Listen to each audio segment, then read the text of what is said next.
doorstop sekarang itu yang penting kelihatan pintu itu maksudnya tuh.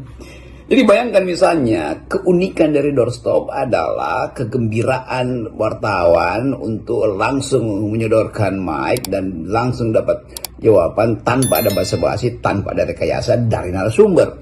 Itu namanya doorstop, tidak perlu dipersiapkan semacam teks atau rilis resmi itu.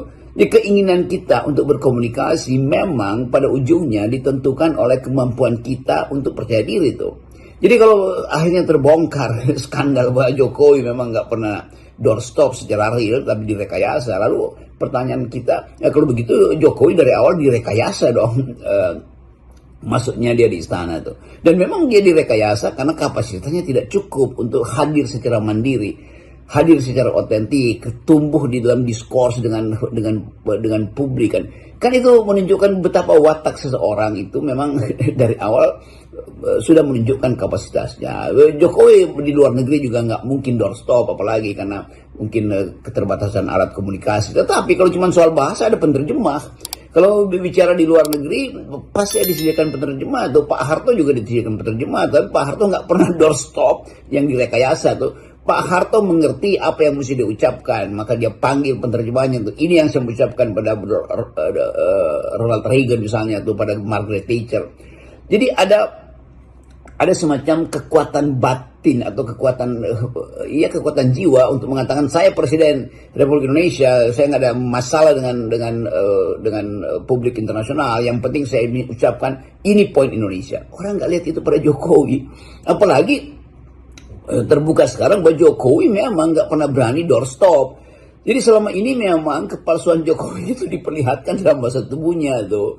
Jadi ditutupi sebetulnya kapasitasnya tuh. Nah ini yang kita maksud dari awal, yang saya terangkan dari awal, bahwa penipuan pencitraan itu justru diagung-agungkan oleh para buzzer, oleh media sosial yang dia sewa, oleh apa aja, sehingga lembaga survei selalu mengatakan nih ketertarikan pada Jokowi masih tinggi nih, Jokowi menyapa publik. Iya, kemampuan Jokowi ada bagi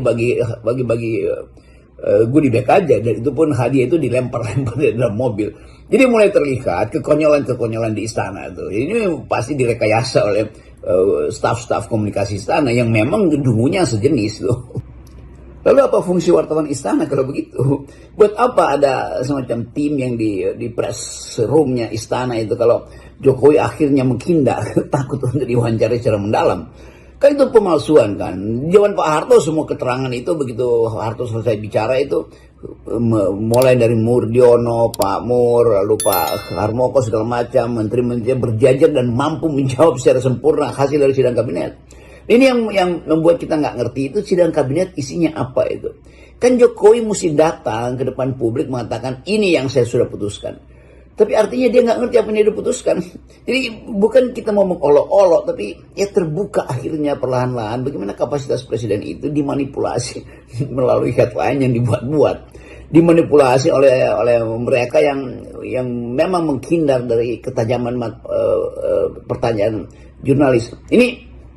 Ini skandal baru dalam politik Indonesia. Udah banyak skandal yang sedang dibuat Pak Jokowi, tapi ini juga skandal yang ada lucunya itu. Seolah-olah presiden tampil dengan postur yang punya kapasitas, tapi setelah terbuka candidnya, ya ada aja bocoran dari istana yang untuk memperlihatkan bahwa seperti ini tipu-tipu sebetulnya. Jadi tipu-tipu itu akhirnya dibocorkan satu persatu dari kalangan istana sendiri itu. Nah ini soal yang ya jadi bahan olok-olok publik bahwa ternyata kita presiden ingin ada calon boneka di dalam pilkada atau pemilihan gubernur, ternyata dia sendiri adalah boneka yang dibonekakan oleh ketidakmampuan dia sendiri kan, sebetulnya itu aja.